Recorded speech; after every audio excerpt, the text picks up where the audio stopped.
dans le prochain épisode de L'amour est dans le pré, diffusé le 2 décembre 2024 sur M6, mais déjà disponible sur la plateforme M6, Renaud fera son bilan. L'agriculteur est-il toujours aussi amoureux d'Anne et sont-ils parvenus à surmonter les difficultés? C'est déjà la fin des aventures amoureuses de nos agriculteurs. Après 15 semaines de diffusion, la saison 19 de L'amour est dans le pré touche en effet à sa fin. Et comme chaque année dans le programme, la tradition veut que les participants dressent leur bilan. L'occasion pour chacun de revenir sur son aventure et d'annoncer si, oui ou non, il est toujours en couple.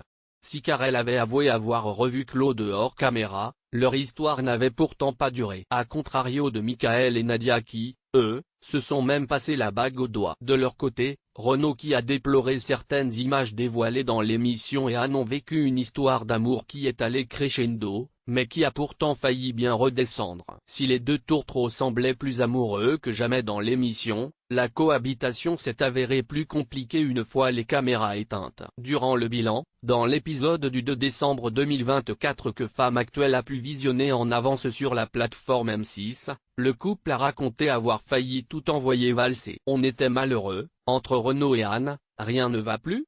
Comment un couple aussi fusionnel et complice que celui de Renaud et Anne a-t-il pu frôler la catastrophe? S'ils ont toujours été sur la même longueur d'onde, et sur quasiment tous les sujets, il y a bien un détail qui est venu bouleverser la bonne entente de l'agriculteur et de l'infirmière. À chaque fois il fallait sortir, lança Anna Karine Le Marchand lors du bilan, précisant à l'animatrice qu'elle rendait visite à son chéri tous les week-ends. Seul depuis plusieurs années, Renaud avait en effet pris l'habitude de beaucoup faire la fête avec ses amis, et notamment avec notre JU national, toujours partant pour passer un moment joyeux. Un problème pour Anne, qui ne s'attendait pas à ce que les copains de Renaud soient toujours fourrés chez lui. Quand j'ai vu le portrait de Renaud, je me suis dit c'est chouette, il va me redonner une vie sociale, raconte Anne. Mais pas à ce point-là. La cinquantenaire a donc dû faire comprendre à son nouveau chéri qu'elle avait besoin de passer plus de temps avec lui. Et lui seul. De leur côté, les amis d'Anne l'avaient d'ailleurs alerté sur la différence de mode de vie qu'elle avait avec Renaud. En tant qu'amis, on sait très bien qu'Anne fonce tête baissée et c'est vrai que ça nous fait un petit peu peur.